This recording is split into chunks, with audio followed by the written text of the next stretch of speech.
Bon, eh bien, l'avenir du Paris Saint-Germain se prépare tout de suite. Déjà, pourquoi? Parce qu'il y a eu l'annonce surprise, fracassante, extraordinaire de Kylian Mbappé. Donc, choqué. Ouais, voilà, on est tous choc-barre ici. Pas du tout.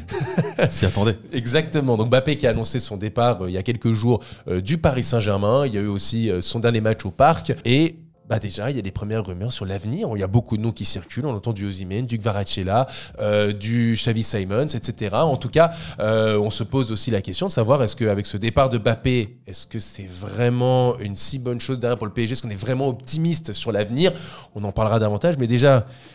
Ouais, je me retourne pas déjà vers Mehdi, plutôt vers Théodore. Qu'est-ce que tu as pensé de cette annonce du départ de Kylian Mbappé, de la façon dont il a fait et un peu un mini bilan rapide de Mbappé au PSG, quoi? Elle est vraiment dans la lignée de cet acte final de Kylian Mbappé depuis sa prolongation, où moi ce que je lui reproche principalement c'est le calcul, c'est le manque de spontanéité, et ça s'est ressenti même dans son jeu jusqu'à cette vidéo finale, même s'il essaie de mettre les formes. On en est aussi, nous aussi c'est vrai, à analyser, à être toujours dans le calcul, à se dire pourquoi il remercie pas Nasser, le président, tout ça. Alors il l'a fait après derrière au trophée UNFP, hein. Il a salué vaguement le président. J'ai vu que vous aviez préféré. Il a reçu un SMS plus 33. Du coup, il s'est dit, dans le discours, je vais quand même le faire. C'est vrai. Pour mon bien. Et il a bien appuyé aussi sur l'émir du Qatar. Le président. Son Altesse. Attends, son Altesse. C'est vrai. Excusez-moi. Son Altesse. Il est qatari, lui. Mais tu sais que même là, moi, Pas plus que ça, toujours pas touché en fait. Tu vois, en fait, ça pourrait être résumé par une phrase vraiment sincère qui transpire cette émotion. Je la trouve pas. J'ai l'impression de voir ChatGPT qui a vraiment placé tout ce qu'il fallait dire. J'ai été plus touché en une image par les larmes de Wilfried que par Kylian. Après, c'est peut-être sa personnalité, tout ça, mais... Après, s'il y a eu les larmes de Wilfried, c'est peut-être parce qu'il a été un peu plus émouvant et naturel que d'habitude. Mais moi, sur ses adieux, globalement, que ce soit sa vidéo de presque 4 minutes, que ce soit ensuite son dernier match au Parc, sa communion avec le Parc des Princes, etc. Moi, j'ai trouvé que tout était faux, que tout était calculé, que tout était même monté, je dirais. Et tu disais que c'est à l'image de ces 2 dernières saisons. Moi, je pense que c'est même à l'image du joueur qu'il est et de l'homme qu'il est. En tout cas, de l'image qu'il veut refléter. Parce que c'est, selon lui, un grand communicant, il tient son image, etc. Mais en tout cas, ce que je vois, moi, c'est un très grand calculateur. Il veut être dans la communication, il veut tout gérer. Et là, pour l'annonce de son départ, depuis sa vidéo et la communion avec le Parc, pour moi, c'était dans la lignée et c'est très décevant. Quand tu as passé 7 ans et que tu veux être une légende, les dernières images restent aussi, et ça c'est factuel. La dernière image de Zlatan au Parc, on l'a tous. La dernière image de Di Maria, on l'a tous. La dernière image de Verratti, on l'a tous. Et pour remonter dans le temps, Paoletta et Rai, pareil. Et lui, on est tous en train de se dire finalement que c'est calculé. Et si on se le dit pas, on se pose la question. Et à partir du moment où tu te poses la question, c'est déjà pour moi problématique. Et ça, c'est malheureux. Je pense qu'il aurait dû laisser un peu plus de naturel au Parc ou dans sa vidéo. Et ça aurait été déjà 10 fois mieux. C'est à quelques centimètres de lui, au bord de la tribune, justement, au moment où il y a le tifo. Et c'est ce que j'ai mis sur les réseaux sociaux. Je n'ai pas senti ému. Alors peut-être tout le monde dit que c'est un robot, c'est un truc, il n'y a pas d'émotion. Ouais, oui. Très bien, je l'entends, ok, pas de problème, pourquoi pas. Mais je l'ai pas senti ému. Je l'ai senti content, en revanche. Tu vois, le grand sourire, le truc, je pense, de la reconnaissance, c'est sûr. Mais je l'ai pas senti ému. Et en fait, presque, c'est ce qui m'a le plus touché de cette soirée au Parc des Princes. C'est pas de le voir partir après 7 ans. Bon, c'est un peu triste, mais c'est pas ça. Ce qui est triste, c'est de voir qu'un joueur qui est le meilleur buteur de l'histoire de ton club, qui a passé 7 ans dans ton club, qui va partir, qui a marqué quand même une page du PSG, ne pas être ému, ne pas être touché. Et tu as évoqué des joueurs tout à l'heure.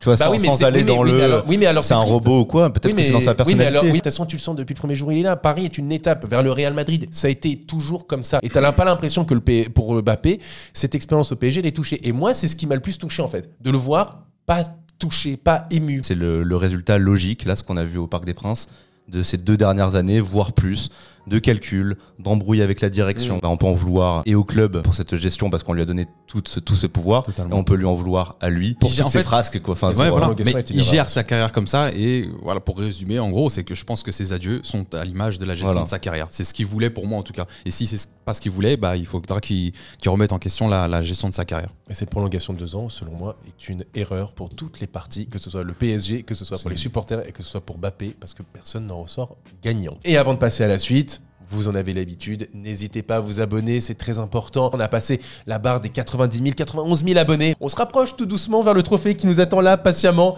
un bouton, c'est s'abonner, le like aussi, le commentaire référencement, etc. Le trophée des 100K, c'est notre Ligue des Champions à nous. Exactement. Et si PSG n'arrive pas à soulever ce trophée, non, on le veut en tout cas. À nous et aux gens qui nous regardent aussi, parce que c'est évidemment le trophée du peuple.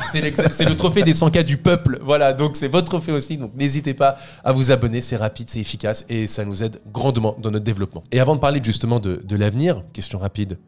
Mbappé, légende ou pas légende? J'ai le même avis que pour un certain Edinson Cavani. Je pense qu'il y a des légendes qui sont factuelles. Et j'appelle ça des légendes factuelles parce que quand tu vas ouvrir des tableaux Excel, tu vas trouver le nom d'Edinson Cavani, tu vas trouver le nom de Kylian Mbappé. Mais voilà, je pense qu'il sera beaucoup plus une légende dans les tableaux Excel, dans les tableaux statistiques plutôt que dans les cœurs des supporters. Il aurait pu, avec un peu moins de calcul encore une fois et plus d'émotion, être une véritable légende du PSG. Aujourd'hui, si on se pose la question, et on n'est pas les seuls autour de la table à se poser la question parce qu'elle fait débat dans beaucoup de nos confrères, c'est déjà un élément de réponse. Donc après, Cavani est quand même considéré comme une légende. Mais oui, non, mais même moi, j'appelle ça une Mbappé, légende. pour moi, il n'y a pas d'hésitation. Peut-être que c'est pas une légende en tant qu'homme, mais si tu essaies de t'éloigner un peu du prisme supporter, etc. Mais même au-delà de factuel, enfin, tu vois, juste pour moi, ça réfléchit pas. C'est une légende de la Ligue 1 ou pas? Attends, il a gagné depuis 5 ou 6 ans. Mais chaque année, c'est le meilleur joueur de la Ligue 1, c'est le meilleur buteur, etc. Mon but, c'est pas de dire que c'est pas une légende. Mon but, c'est de dire que c'est une légende, mais c'est une légende de. Ah, mais oui, voilà, sur le plan statistique. Évidemment, parce que tout n'est pas tout rose, malheureusement, avec lui.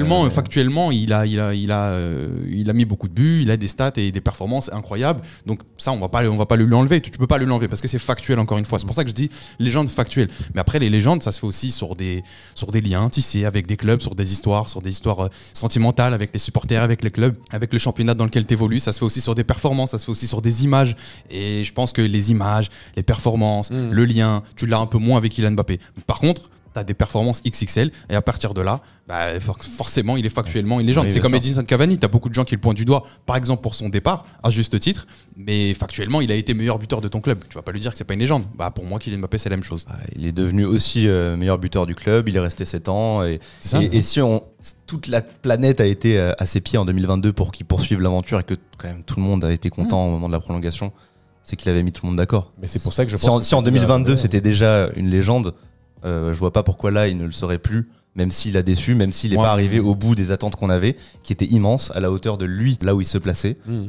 Mon prisme légende ne s'arrête pas qu'à début. Ouais, c'est pour ça moi non plus. Mais avant 2022, on est d'accord que, et tu l'as dit, il y a eu des buts, il y a eu aussi des prestations extraordinaires. Il y en a eu, bien sûr. Il a eu des prestations légendaires, même au Paris Saint-Germain. Que ce soit en Ligue 1, le quadruplé ultra rapide contre Lyon, que ce soit au Camp Nou, le triplé, le Bayern, etc. Enfin, il y a plusieurs exemples. Non, il y a des. C'est des performances légendaires. Je suis pas en train de lui enlever ce qu'il a fait. Je dis juste que pour moi, c'est malheureusement, vu le lien qu'il avait avec le club, vu toutes les frasques extrasportives, etc., ça te fait aujourd'hui une légende, certes, mais tu as quand même envie de contextualiser, d'expliquer peut-être que c'est sûr, il y a un goût d'inachevé, c'est sûr. On est en colère, je veux bien le comprendre. On se sent tous trahis, et moi aussi, je me sens trahi par. Pas tant que ça. Bah si, parce que ces 2 dernières années, on nous avait vendu quelque chose, que en fait, il a jamais été aussi mauvais et décevant qu'à partir du moment où on l'a placé dans les meilleures conditions, où on lui a donné ses fameuses responsabilités, etc. Donc forcément, il y a un goût de. Ouais, t'as pas tenu tes promesses, mec, alors qu'on t'a tout donné. Ouais, mais après. Malgré tout, voilà, je veux pas résumer toute l'ère Mbappé à ces 2 dernières années. Pour moi, ça reste quand même une légende. C'est pour ça que je dis que ces 2 dernières années, pour moi, ça a été une erreur. Il aurait dû partir en 2022. En 2022, il partait comme une légende, clairement. Et dans la force de l'âge, à 23 ans. Là, aujourd'hui, je trouve que c'est un peu différent. Et ces 2 dernières années contrastent, évidemment, avec tout ce qu'il a pu faire avant. Parce que au sortir de ces 7 années au PSG, t'en retiens en Ligue des Champions que 2, 20-21, 21-22. Et sinon, le reste, c'est des déceptions. Si tu juges vraiment si un joueur du PSG est une légende à partir de ça, non, mais ça fait partie. Non, mais ça fait partie évidemment de ce pourquoi tu retiens dans des légendes, c'est dans des matchs de légende. Le passage de Kylian Mbappé sur le plan individuel, lui, il a passé un cap. Le PSG n'a pas passé de cap. Donc à partir de là, je me dis que c'est pas un échec. Encore une fois, je peux pas utiliser le mot échec, ça serait trop dur.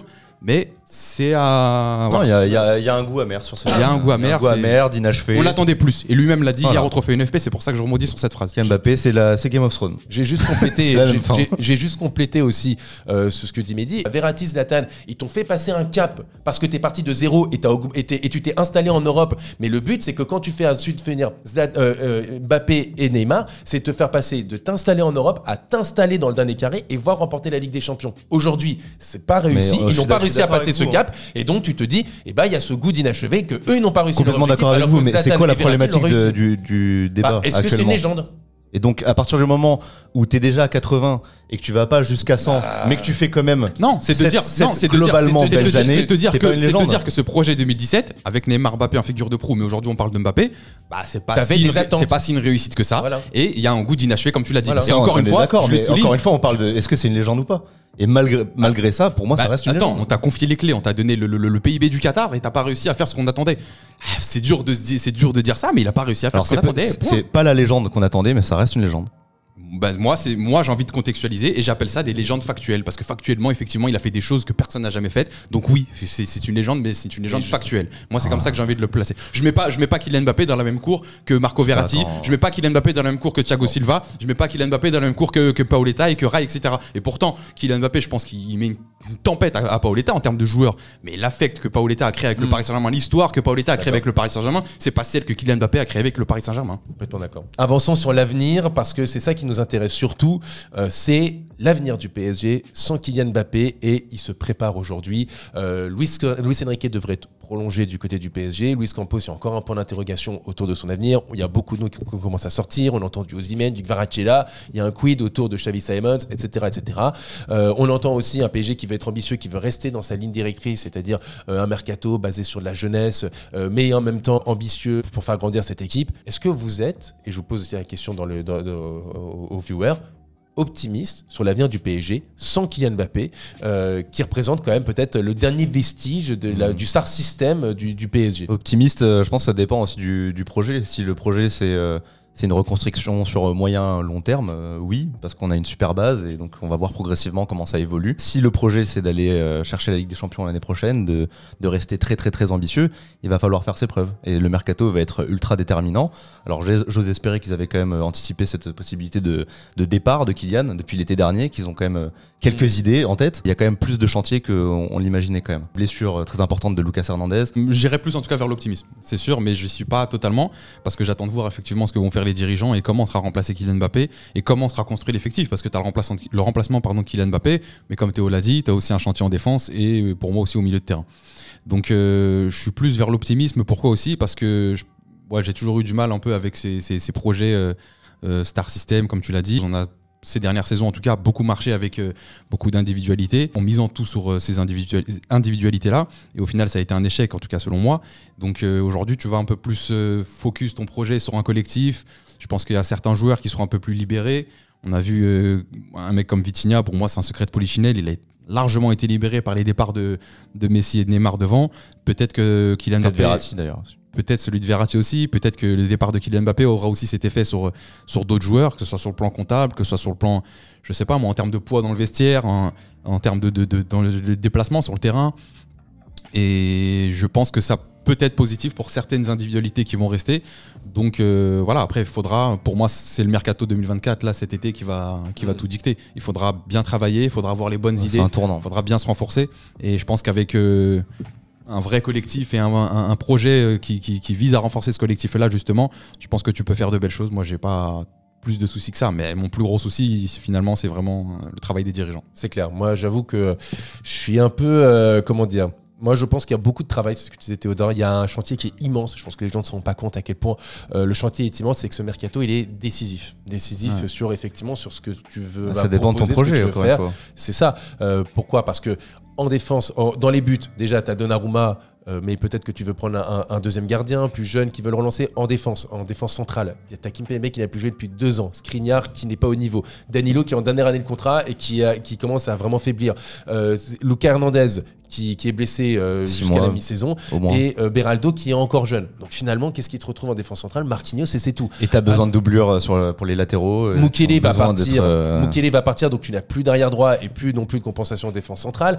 Au poste d'arrière gauche, tu n'as plus Lucas Hernandez, donc tu n'as que Nuno Mendes qui est fragile, donc il te faut aussi un remplaçant au milieu de terrain. Kurzawa qui part. Et Kurzawa qui part aussi, grosse perte. Au milieu de terrain, pareil, tu as Vitinha qui s'est imposé, ok, mais ne faisons pas les mêmes erreurs qu'avec Marco Verratti. Il faut absolument trouver des joueurs qui soient efficaces et bons, et des très bons pendants au milieu de terrain pour lui, parce que Warren, 18 ans, trop jeune, c'est normal, il a joué 50-60 matchs, il est carbo et c'est normal. Aujourd'hui, on ne peut pas plus lui demander, et il ne faut pas non plus trop le cramer comme l'a fait le Barça avec Pedri. Et ton troisième meilleur milieu de terrain, et peut-être limite même ton deuxième meilleur en 2024, c'est Fabien Ruiz, c'est dire à quel point le milieu de terrain du PSG. Vu la deuxième partie de saison de Warren Zaïre-Emery, c'est pas loin, hein, c'est ça qui est triste. Mais c'est pas son réel niveau à Zaïre-Emery, c'est juste qu'il est cramé, c'est normal. Et donc t'as Fabien Ruiz, et c'est ça en fait ton deuxième meilleur milieu de terrain. Parce qu'Ugarte n'est pas du tout Luis Enrique compatible, on le voit qu'il est en difficulté. Lee Kangin, c'est un bon remplaçant, mais jamais un titulaire dans une équipe qui veut être ambitieuse. Marco Asensio, pareil, c'est un peu limité. Et voilà, c'est tout, il y a que ça, quoi, tu vois. Donc, le milieu de terrain, c'est un chantier qui est énorme. Et alors, l'attaque, quid de Kolo Muani? Qu'est-ce qu'il va faire? Il va falloir s'en séparer. Ramos, qui est pas trop Luis Enrique compatible, à voir s'il va être dans les plans ou est-ce qu'il va être plutôt remplaçant encore. Donc, c'est-à-dire qu'il va falloir chercher un autre attaquant, il va falloir chercher de l'efficacité. Bradley Barcola, cette saison, c'est quoi? C'est 4 buts, 5 buts, je crois, un truc comme ça. Dembélé, c'est 3 ou 4 buts. Ouais, parce que en plus, parce que moi j'entends le discours de beaucoup de supporters qui nous disent faut faire confiance à Barcola, à Ramos, tout ça. Il y a plein de matchs dans la saison en Ligue 1 où Kylian n'était pas là et ça a très bien marché collectivement. Évidemment. Mais ça va vraiment pas être la même chose en fait de leur faire confiance sur toute la saison, d'avoir en plus la Ligue des Champions. Parce que même un Ramos, c'est une bonne garantie en Ligue 1. Ok. En Ligue des Champions, on l'a vu 5 minutes avant le match contre Dortmund, et contre Dortmund, il y aura 2-3 très grosses occasions. Évidemment, c'est pas complètement représentatif du niveau du joueur, mais c'est un joueur de 22 ans qui n'a pas encore de référence. Il faut lui laisser du temps. Et en fait, ça répond encore une fois à quelles sont tes ambitions. Exactement. Si tu veux te redonner du temps, repartir sur un projet long terme, là, à ce moment-là, oui, tu peux partir même avec Gonzalo Ramos en Ligue des Champions, il n'y a pas de problème. Tu te donnes du temps. Mais si tu veux rester exigeant, si tu veux compenser les 45 buts de Kylian Mbappé, il va falloir quand même se poser des questions. Moi, je pense même que les joueurs pourraient avoir une énergie supplémentaire justement avec le départ de Mbappé, histoire de se dire, les gars, même sans lui, les gars, on peut faire quelque chose. Tu peux avoir un certain sursaut d'orgueil. Après, quand vous parlez des chiffres, que ce soit pour Barcola, Kolo Muani ou autre, déjà, moi, les deux attaquants, je suis pas très fan, mais bon, s'ils sont là et qu'ils commencent à stater, on fait avec, il n'y a pas de problème. Et vu le prix auquel on les a achetés, moi, j'ai du mal à m'imaginer qu'on va les vendre cet été. Mais je pense que la vérité de cette saison n'est pas celle de la saison prochaine, et qu'avec un Kylian Mbappé en moins, il y a certaines responsabilités qui devront être partagées, et un Bradley Barcola peut compter plus de buts. Je veux dire, c'est pas parce qu'il a mis 4 ou 5 buts cette saison qu'il va pas en mettre 12 ou 15 la saison prochaine et qu'il va pas progresser, etc. Il faut vraiment pas s'arrêter sur ça, et c'est pour ça que je parle d'optimisme. Moi, je pense qu'il y a un certain sursaut d'orgueil en se disant, même sans Kylian Mbappé, les gars, on va le faire, et 2, il y aura des responsabilités maintenant à prendre de part et d'autre, que ce soit au milieu de terrain ou en attaque, et il faudra les assumer. Je dis pas que l'effectif n'est pas bon, je dis pas tout ça, je dis juste que l'effectif aujourd'hui est limité, qu'on voit en nombre et en qualité à des postes clés, et que je pense qu'aujourd'hui tu as une base qui peut être intéressante. Tu as cité quelques joueurs, on les a cités, Vitinha, Warren, même Marquinhos qui est encore là, Barcola, c'est des bases qui sont quand même plutôt bonnes et plutôt encourageantes pour la suite, mais il faut recruter de manière intelligente et surtout efficace à des postes clés comme l'attaque, comme le milieu, comme la défense. Partout. Voilà. Pour vraiment te dire, ok, là il y a un projet cohérent, il y a une équipe cohérente, et même si tu vas pas en demi-finale de Ligue des Champions la saison prochaine, mais au moins tu sais que le projet il est clair, et tu sais qu'il va être gagnant à un moment. Tu sais qu'en tout cas tu es sur la bonne voie. C'est ça le plus important. Je trouve que ce match contre Dortmund, il reflète les limites de cette équipe, où tu as une super base, tu as des joueurs ambitieux qui ont poussé, voilà, Vitinha extraordinaire, tout ça, mais ils ont besoin d'être rassurés, d'être encadrés par quelques patrons, un en défense, un au milieu, un en attaque, au minimum.